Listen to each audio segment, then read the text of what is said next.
Welcome to the League of Women Voters of Arizona's discussion of the propositions appearing on the Arizona 2024 election ballot. We'll be sharing information on ballot propositions. The League of Women Voters of Arizona is a nonpartisan grassroots civic organization that encourages informed and active participation in government, works to increase understanding of major public policy issues, and influences public policy through education and advocacy. With over 100 years of experience, the League is one of America's oldest and most trusted civic nonprofit organizations. Thank you for viewing today. An informed voter is a powerful voter. Know before you go vote. Look at the November ballot and the tools we have to complete our ballots. You'll find more information on vote411.org, a League program, and the voter guide brought to us by the Clean Elections Commission. And remember to start at the bottom of your ballot and complete the whole ballot. On your ballot, you'll have all the candidates for federal offices: President, Vice President, Senate, and Congress, statewide offices, and our state legislature, which includes 30 senators and 60 representatives that are elected every 2 years, county offices, local city councils, and school boards. We will also be deciding if we'll retain or remove judges. And finally, the propositions. You'll find the statewide measures, including initiatives brought forward by the legislature or citizens to amend or make new laws, referendums, which are citizen-led, to stop a law from being enacted, and local bonds and overrides.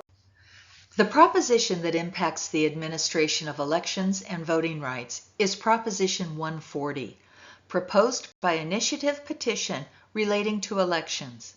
Make elections fair. A yes vote on Proposition 140 will establish open primaries, allowing all eligible voters to choose any candidate regardless of party affiliation.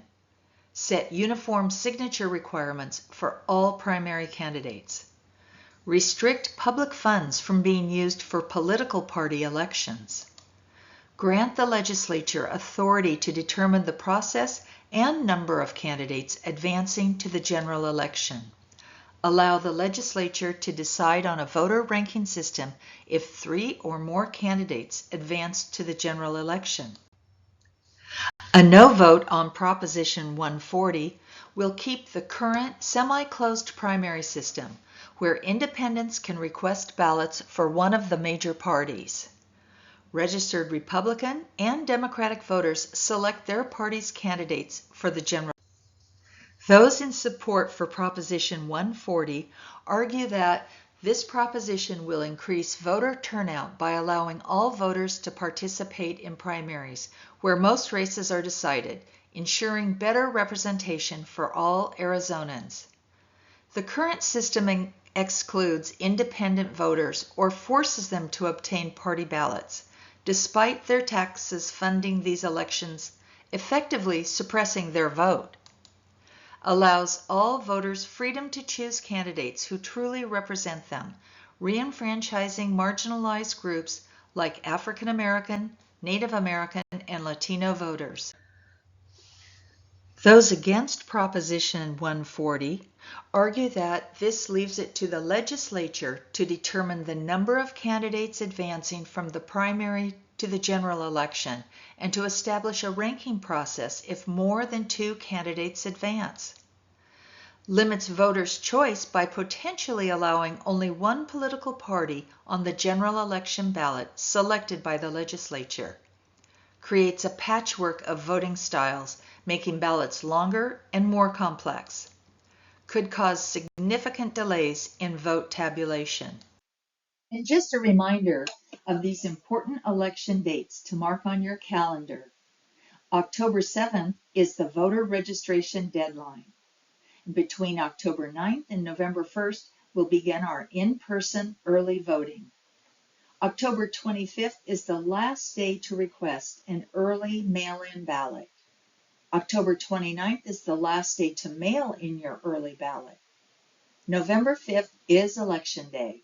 In-person ballot or drop-off mail ballot by 7 p.m. And our polls will open at 6 a.m. If you are a registered voter, your rights are protected under federal law.